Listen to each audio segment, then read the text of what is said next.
Sometimes I get this weird feeling that my phone knows what I'm about to think. I don't mean what you just did, like, oh, you looked at camping gear, here's a tent ad. What I'm talking about is when it starts feeding you something you didn't even know you wanted yet, like it's manifesting your buying habits. And frankly, I find that a little creepy. I don't think it's intuition, I think it's behavioral data. And you're not crazy, you're just unfortunately predictable. And the only reason that feels uncomfortable is because you thought you were free. So here's the thing. Modern life, whether you want to admit it or not, is really just a big psychological experiment. Except there's no lab coat or clipboard. Oh, and there's no ethical guidelines either. Just an algorithm that's running billions of A/B tests on your attention span. So every scroll is a stimulus, and every like a variable. And ultimately, every recommended for you is an invisible hand that's pushing your dopamine lever like a scientist bribing a rat. The only difference here is that the rat doesn't believe it's in control, but you do.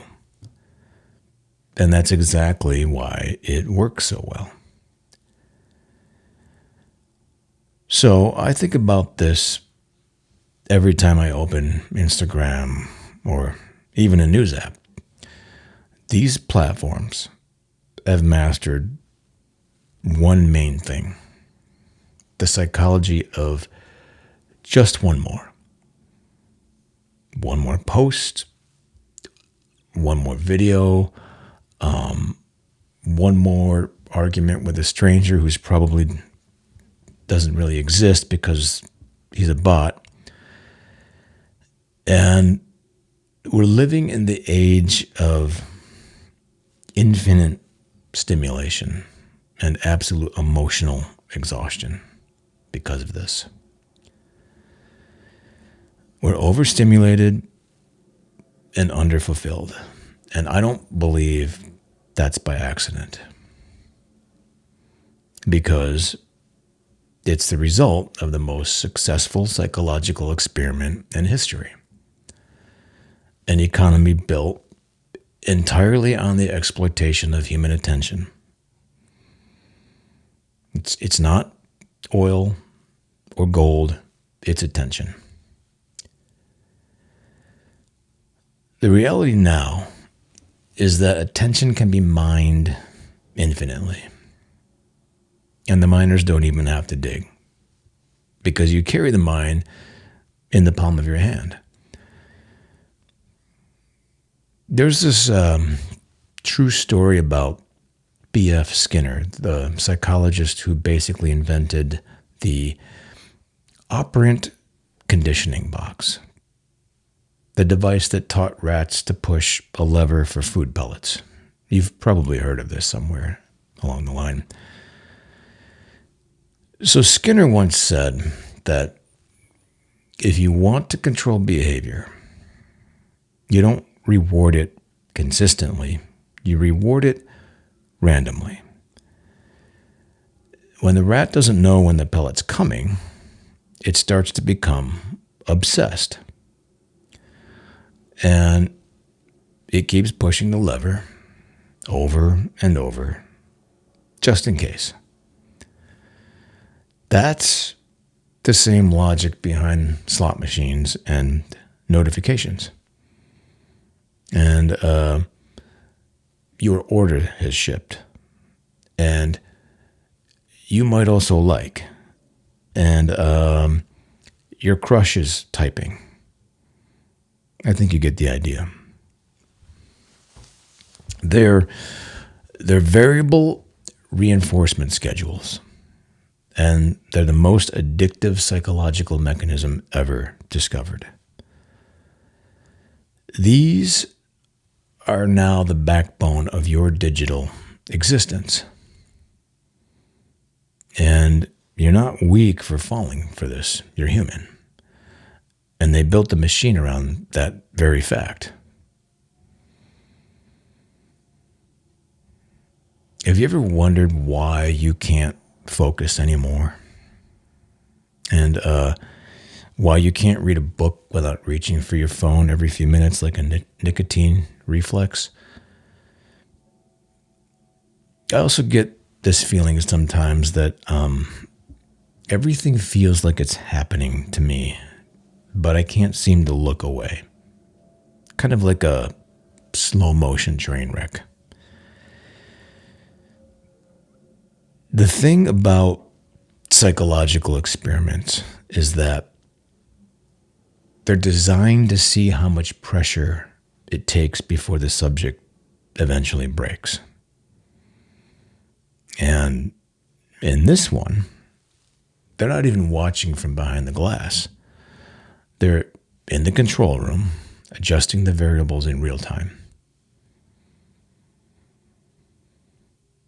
Okay. Here's the thing. This experiment didn't start with the internet. It started around a century ago when a guy named Edward Bernays, Sigmund Freud's nephew of all people, realized you could use psychology to sell anything. So he took Freud's theories about unconscious desire, sex, pleasure, power, belonging, and he applied them to marketing. Now, before Bernays came along, advertising was pretty simple. Buy our soap. It cleans you.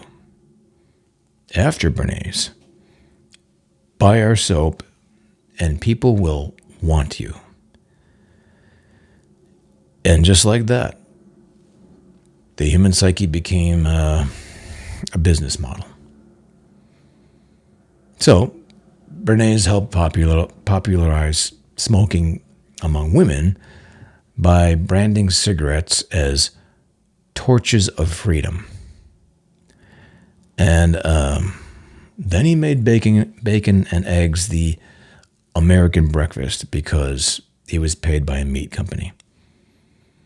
Now, he even helped convince the public that overthrowing a South American government was good for democracy. Why? Well, because a fruit company wanted cheaper bananas. And apparently, people ate it up. Literally. So, when you scroll through your feed and you wonder how we ended up in a world where your grandmother is buying brain supplements off a Facebook ad that looks like a news article, that's not an accident. It's the end result of 100 years of psychological refinement. All right. So, marketing evolved into manipulation. And manipulation evolved into behavioral design. Then, behavioral design evolved into what is now algorithmic control. Now, at first, companies just wanted your money. Simpler times. Now, they want your money, but they want your mind even more, because that's where the money lives. So it's not really about selling you a product anymore. It's about shaping what kind of person buys the product. You don't have desires anymore. You have curated impulses. The machine predicts what you'll want before you know you even want it. And when it's right, you just call it convenience. When it's wrong, you call it creepy or whatever. But either way, you stay attached to the system. I sometimes wonder if the algorithm knows me better than my therapist. Because it doesn't just know what I click on, it knows when I'm most likely to click. And it knows what time I'm tired or lonely or bored or what have you. It knows when I'm drinking coffee. And it knows I'll click on 10 signs you're an overthinker at 1 a.m. And Henry the existentialist cat at 3:14 a.m. And then, of course, how to escape the matrix at 8:17 a.m. I don't even have to tell it who I am anymore. It just builds a digital voodoo doll out of my behaviors, and then it whispers suggestions into its ear until the real me starts to move. And I call it personalized content. I think the terrifying part is that we signed up for this willingly. We weren't forced to scroll at gunpoint. No one forced us to post or share anything or binge or doom scroll until 2:45 a.m. We went ahead and did it because it felt good. And that's how every great psychological experiment seems to work. You make the subject want to participate. So, you don't need chains if you can convince the prisoner that the cell is nice and cozy. There's a study from the 1950s by the psychologist Solomon Asch that always stuck with me. So he had a group of people look at a series of lines and say which ones were the same length. Pretty simple test. But secretly, all the other people in the room were actors, and they all gave the same wrong answer. And by the end of the experiment, most participants went along with the crowd, even though they knew it was wrong. That's the thing about social pressure. You don't even need to be threatened. You just need to feel like you'll be all alone if you don't conform. And we can blame social media for weaponizing that instinct perfectly. We're no longer pressured by people in a lab because now we're pressured by the invisible approval of millions of strangers. And, we've turned public opinion into a nervous system that punishes deviation, and we call this engagement. So here's the paradox. The internet promised individuality and connection and also freedom. But what it delivered was conformity, comparison, and ultimately dependence. We thought we were getting more control over our lives, but in reality, we were just outsourcing our decision making to algorithms trained to keep us hooked.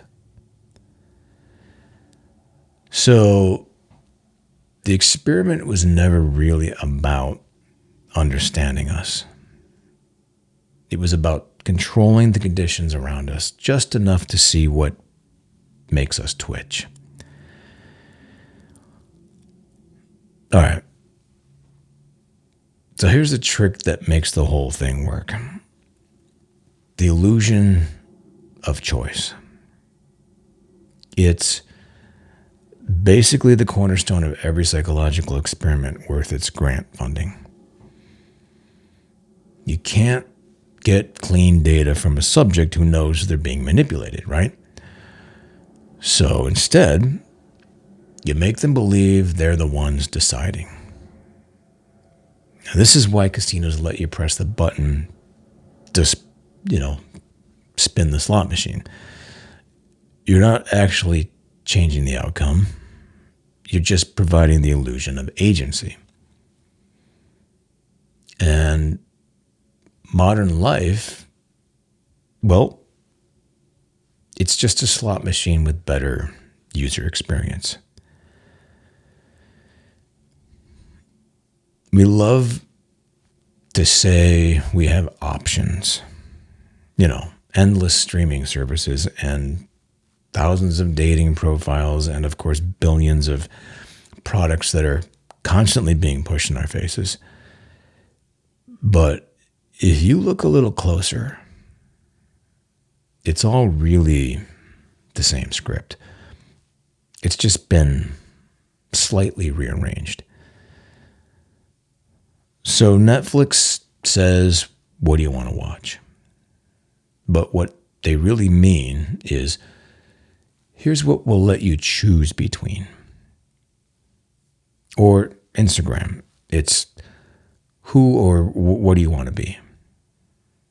But it really means, pick your aesthetic, and then we'll show you who's doing it better so that, you can feel inferior. Then, of course, we've got Amazon saying, buy whatever the hell you want, whenever the hell you want. Just buy. But somehow every search leads back to the same 4 brands. It's sort of like living in a carnival funhouse with mirrors everywhere, and each one showing a different version of you that still buys something. That's the funhouse from hell, if you ask me. So ultimately, choice has become the product. They don't sell us things anymore. What they're selling us is the illusion of freedom. And of course, we eat it up because it's comforting to think that we're steering the ship, even if the wheel isn't actually connected to anything. So it's gotten to the point where we've mistaken customization for control. And I have to admit, it's brilliant. Really, because the more options you have, the more you're going to blame yourself when you're unhappy. So if there are 1,000 paths and you still feel lost, it's not the map's fault, right? It's yours. You didn't pick the right diet or the right app or morning routine or whatever. As usual, you didn't manifest hard enough. I think that's the genius of the illusion here. They replace control with culpability. Now, you're not being manipulated. Heavens no. You're just not optimizing properly. Shame on you. It's like we're all contestants in a massive experiment called What Happens If You Give Everyone Unlimited Access to Everything Except Fulfillment. And wow, imagine your shock when the results are statistically depressing. I mean, is anyone surprised about skyrocketing rates of anxiety, loneliness, depression, burnout, while attention spans and sleep quality, empathy, and connection are all crashing? It's almost as if the control group died off years ago and no one bothered to tell us. So,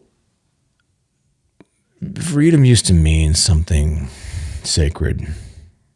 The ability to live on your own terms, more or less. Even now, it just means being able to pick your poison. And we can't handle silence anymore because silence doesn't produce data. We can't be bored because boredom doesn't generate revenue. They haven't figured out a way to do that yet, apparently. We've been conditioned to fill every empty space with stimulation because stillness is the only moment the experiment loses access to us. That's why modern society treats boredom like failure. Because a bored human is, frankly, unprofitable. And an unprofitable human is dangerous to this system. They might start thinking for themselves again. And that's a big no-no.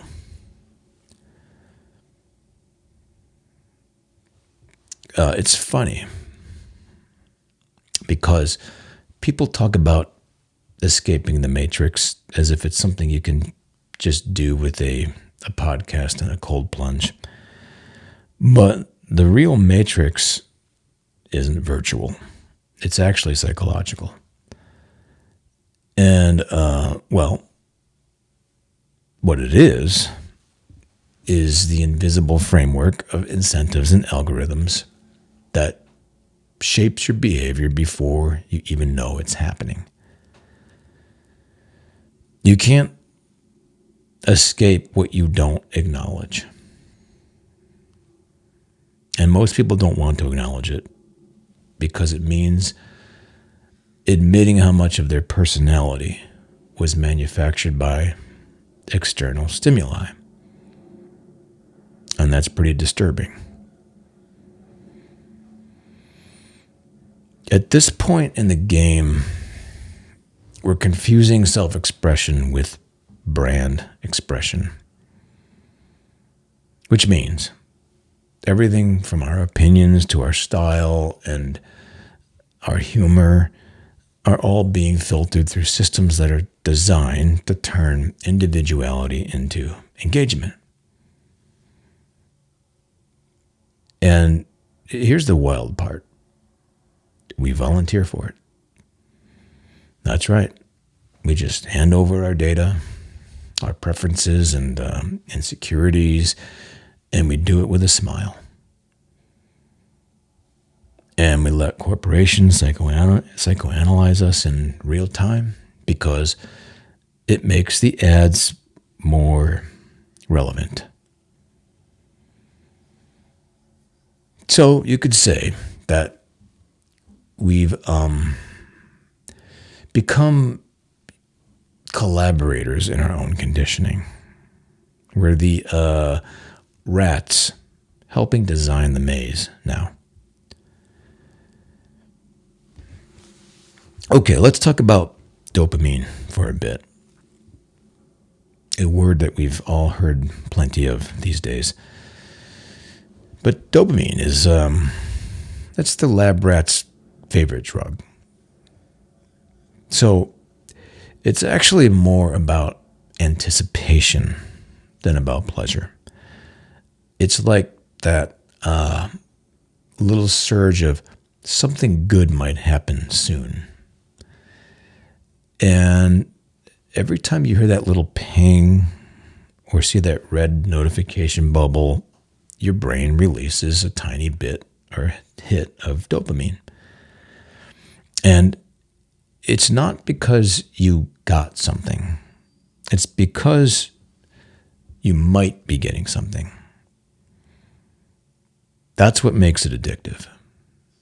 It's not the reward. It's the chase. And the people who built these systems, they knew that. They studied this stuff extensively and ran all the numbers.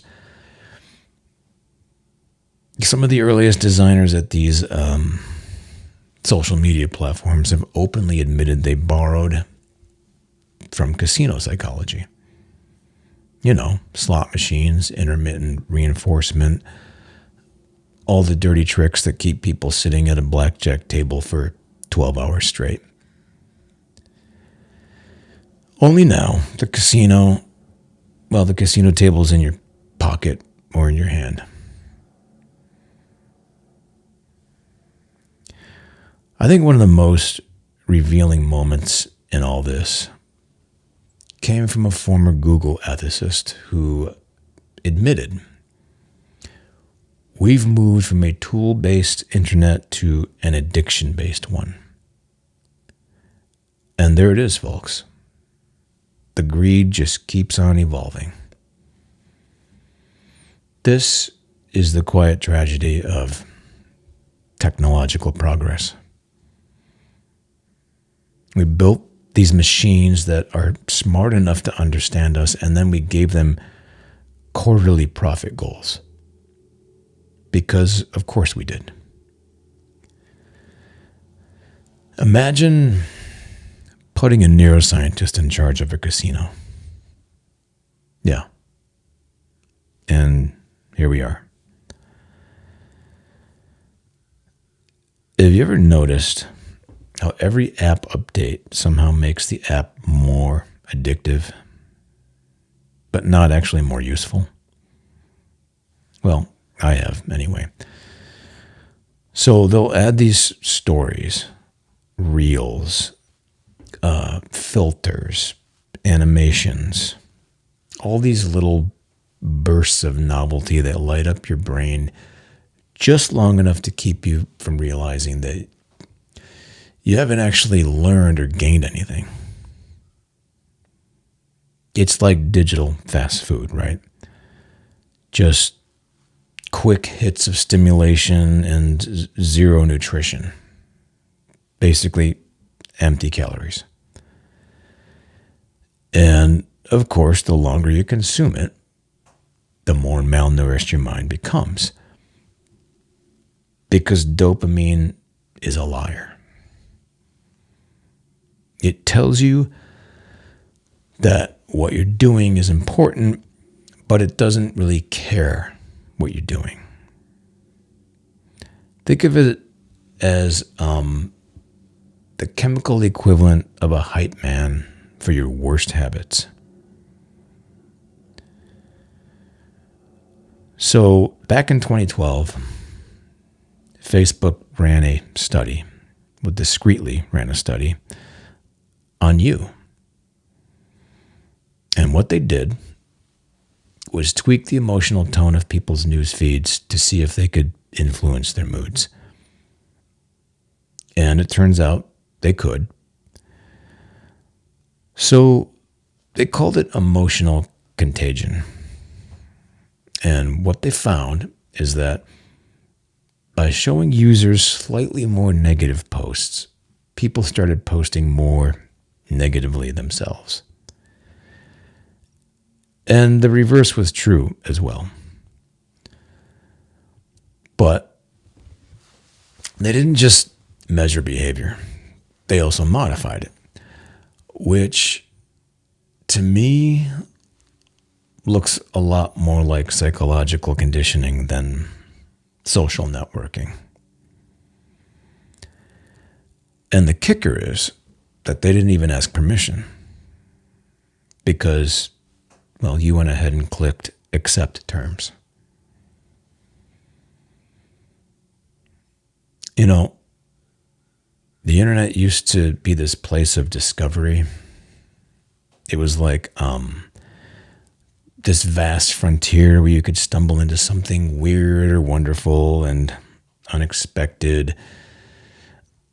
I guess those were the good old days. But now it's basically become a behavioral mirror of sorts, reflecting back whatever keeps you engaged the longest. And engagement doesn't mean happiness. It means agitation, outrage, envy, insecurity, and so on. Because those emotions are what drives activity. The system doesn't care how you feel. It only cares that you keep reacting. And that's why every headline sounds like an emergency now. And it's why every comment section feels like a war zone, and every day feels like you're in a psychological treadmill test and the incline keeps going up. We used to joke about Big Brother, but it turns out we didn't really need him. Not applicable. Because we built a billion little brothers instead. And we give them nicknames like Siri and Alexa. And they don't need to watch you from a screen anymore. You carry the screen and you willingly feed it data. I think if Orwell was alive today, he'd probably say, "You idiots, you're not being watched, you're being entertained." And that right there is the genius of the modern experiment. They learned that fear is a weaker motivator than pleasure. And if you control someone through fear, they eventually rebel. But if you control them through comfort, they'll stay forever, ideally. Give them convenience, give them validation, and give them infinite distraction, and they'll never ask who's holding the damn clipboard. So, the truth is, you can't really study people without changing them. Every experiment alters its subject just by observation. And, well, after a couple decades of psychological data collection on billions of human beings, we're starting to see the results. We're more connected and more informed, more stimulated, and yet somehow more lonely, anxious, depressed, and disoriented than ever. It's like humanity's collective psyche has developed side effects from prolonged exposure to artificial meaning. Is anyone surprised with this?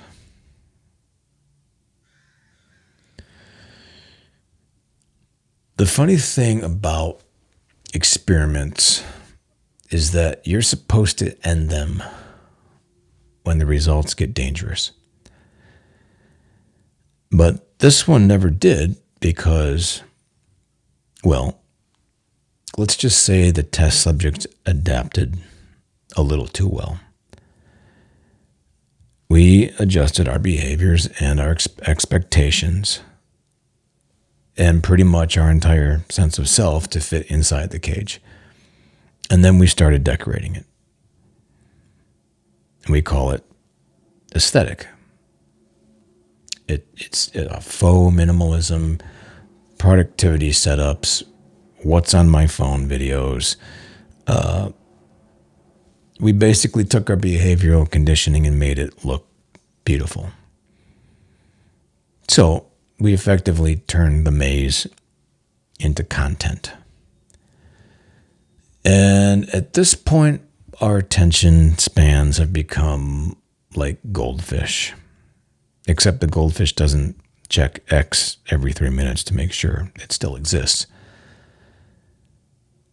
We can't even watch a movie without looking up the actors mid-scene.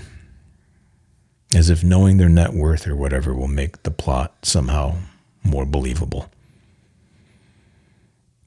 And we've reached the point where we've trained ourselves to crave the illusion of multitasking. But what we're really addicted to is escape. Every few seconds we jump tracks from app to app, tab to tab, like a lab rat who forgot which lever gives the pellet, but keeps pressing all of them just in case. And that's what we're doing. We're clicking all those levers for hours every day. And unfortunately, our relationships didn't escape the experiment either. Because love, well, it used to mean real intimacy and commitment. And now it's just an algorithmic guessing game based on swiping. We used to fall in love with people in real life. But these days, we're falling in love with whatever fantasy we're conjuring in our minds about someone's profile or online persona. So it's kind of like romance has become a brand exercise. And every relationship begins with market research. And if you're paying attention, it becomes apparent that even our sense of identity is being rewired. Because we used to ask philosophical questions like, who am I? Or is there an I in the first place? And, the fairly standard questions such as, what gives my life meaning? And now it's, what should my personal brand stand for? So what we're doing is curating our online selves with the same precision that scientists design experiments, tweaking and optimizing and so forth, until the digital version of us performs better than the real one. But I think the more we optimize our lives for visibility, the less we're actually living them. So imagine watching yourself through glass and mistaking the reflection for the experience. That's kind of what it's like. And there's something deeply tragic about that, because underneath all the memes and dopamine hits, people are starving for something real. Something that doesn't depend on algorithms or engagement metrics. And the problem is that the longer we stay inside the petri dish, the harder it is to remember what that even feels like. You can't just delete your accounts and expect sudden enlightenment. It's just not that simple. The experiment, it changed us on a neurological level. It changed what we crave, what we fear, and it ultimately changed what we think we are. We've become a species of overstimulated lab rats that are seeking answers. We're constantly analyzing, self-diagnosing, all while refreshing our notifications to see if anyone noticed. Therefore, we don't even need a scientist anymore, right? The algorithm has automated the experiment at this point. And we're supplying the data willingly, one dopamine hit at a time. So the question isn't, when is it going to end? The question is, what will we be when it does? Because here's the uncomfortable truth. The experiment, unfortunately, isn't failing. It's succeeding. It's teaching us exactly what happens when you expose a social species to endless novelty, comparison, and of course, endless stimulation without any purpose or pause. Because we're learning what happens when comfort replaces meaning and when convenience replaces connection. And we're also finding out what it's doing to us when our attention becomes currency. The results are clear, folks. We didn't evolve for this. We're anxious because we're overstimulated. And we're lonely because, ironically, we're overconnected. I think we're lost because the map keeps redrawing itself faster than we can follow. Maybe that's the real trap of modern life. It's not that we're lazy or distracted or even necessarily addicted. It's that we keep trying to win a game that was never designed to end. You can't win at being a consumer. You can only keep playing. And every new thing you buy or new goal that you hit, it's just another spin of the wheel. The dopamine rush fades, but the debt sure doesn't. Though, I should add, here's the quiet rebellion most people never try. You can stop playing and walk away from the noise. Maybe even let yourself, dare I say, be a little boring. You know, the world keeps telling you that your worth not only depends on your productivity and engagement metrics, but also your appearance, because that's just the superficial reality we live in. But I think the truth is simpler and uglier, though way more liberating. You were already enough before you started trying. You don't have to become someone. You already are. And you don't have to optimize your life. You can actually live it without any of that bullshit. And yeah, it might look a little odd at first, like reading a book that no one's ever heard of, or sitting in silence without checking your phone like a psychopath, or just, I don't know, just being content without always needing an audience or a platform for it. Maybe peace isn't something you're supposed to find. It's just what's left when you stop looking for it in all the wrong places. So here's a simple suggestion. If modern life is basically a slot machine with arguably better graphics, maybe the best thing to do is just stop pulling the damn lever. Just, let it sit there and flicker and scream for your attention. And then turn around and walk away.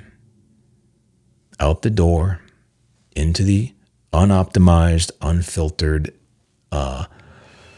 profoundly human mess of being alive. Because that's where life actually happens. somewhere outside of the noise of the almighty algorithm. Somewhere that doesn't need to go viral to mean something.